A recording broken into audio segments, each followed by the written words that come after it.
sino amun meninggal dunia di tengah perjalanan maka dihitung syahid. Misalnya lalu ida ngajar, benauzubillah di orang misalnya ya kena tabrakan macam sebagainya, maka lebih dari itulah dapatnya. Apalagi pelunggu sebagai seorang guru, masya Allah luar biasa. Angka ida sang dek dah bau lalu ruan tanah lalu aneng Palestina jihad, meli dari Palestina jihad, modern ida tuh si. Sang dek takawa paling tidak setiap hari jihad pelunggu di depan mata pelunggu. Setiap hari jihad pelunggu ngapain? Tuh ngajar adik-adik kita. Maka nih sangat luar biasa. Dua, wal kadhiminal ghaidha. Sifat orang bertakwa yang kedua, menahan amarah. Ida doang anak ngeberari ini pada pendidik.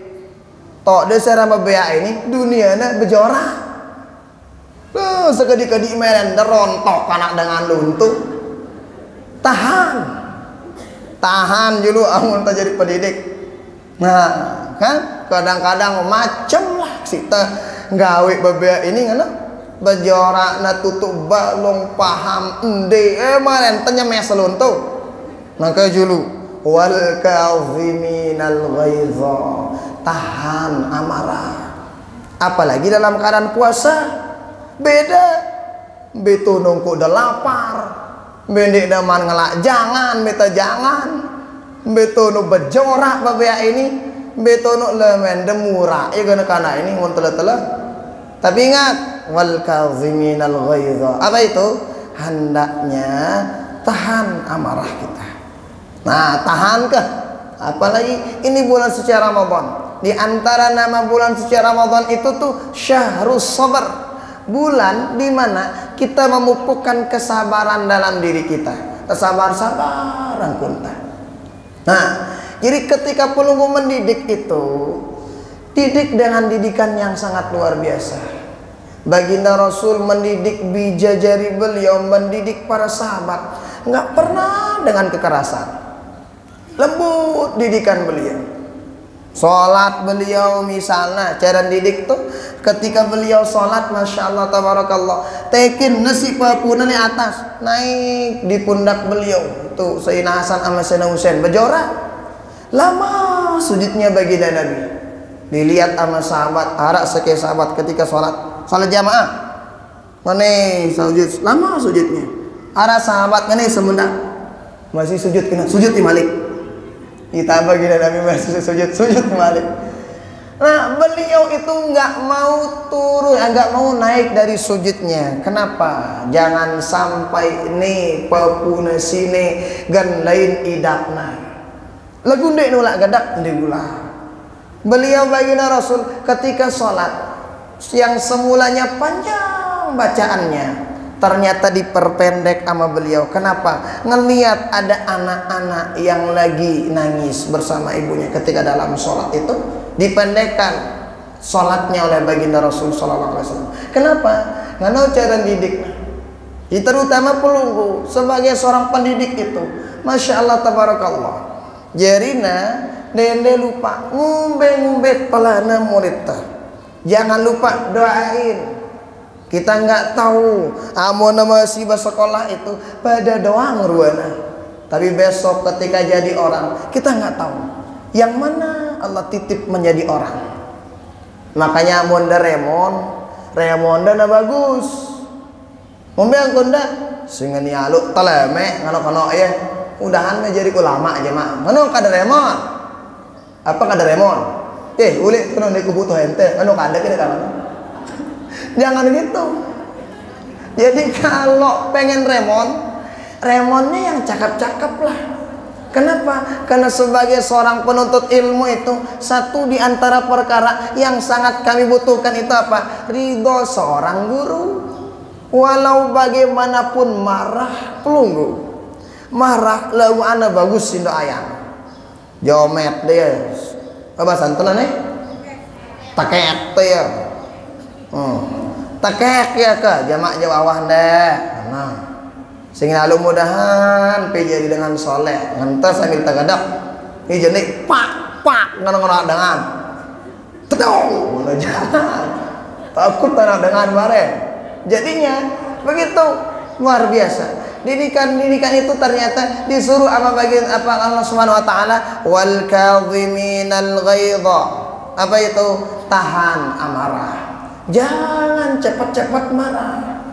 Manjuran amun kita jadi siswa, kalau ada orang siswa itu kemudian gurunya marah, keberkahan ilmu itu susah. Yang namanya keberkahan ilmu dah karena pinter, dah karena hebat. Tapi kalau ngebikin gurunya marah, ngebikin gurunya nggak demen, ngebikin gurunya nggak serak gitu sama dia, susah mau jadi orang, susah. Makanya kita sebagai pendidik juga harus jangan daku andelik terlalu baperan lalu udah mendak pengen demo. Kadang mohon maaf ini, kadang arak dengan anda.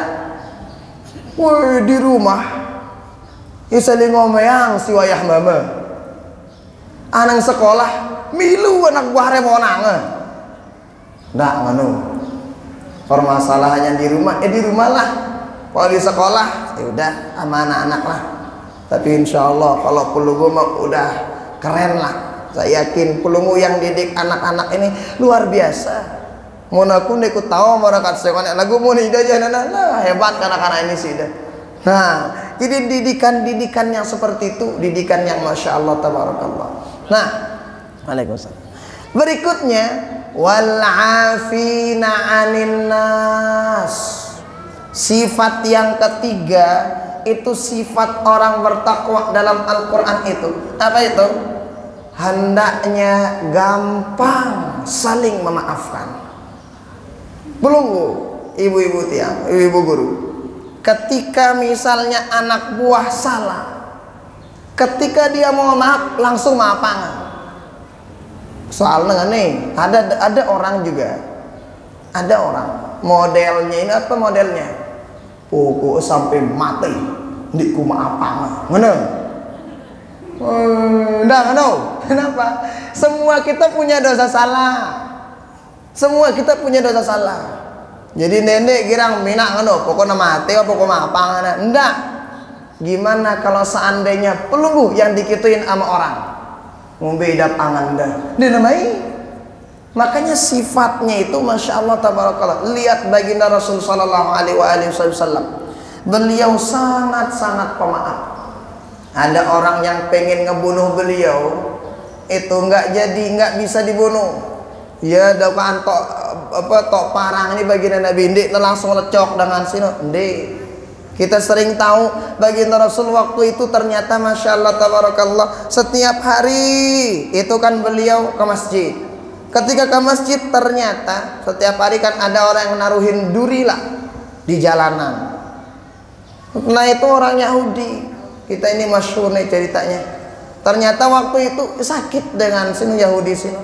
Setelah sholat, assalamualaikum, nanya baginda Rasul, sahabat mana orang yang setiap hari naruhin saya duri? Biasanya di tempat itu ada doang duri tono daitku mana? Oh, ada tetangganya Yahudi itu bilang apa katanya? Baginda Rasul, dia lagi kurang sehat.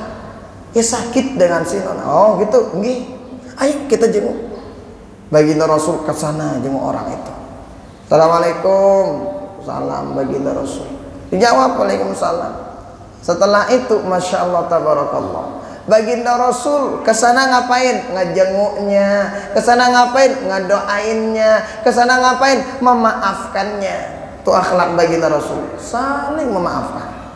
Nah, angka ita ngano endak sebagai seorang manusia saling maafkan, baik kepada siswa ataupun kepada sesama kita sebagai pendidik.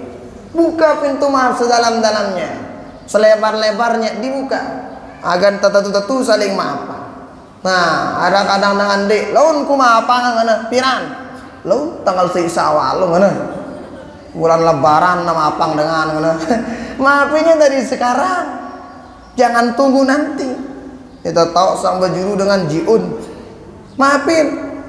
Nah arahnya kita manusia ini beda, sifat kita sama sifat Allah beda.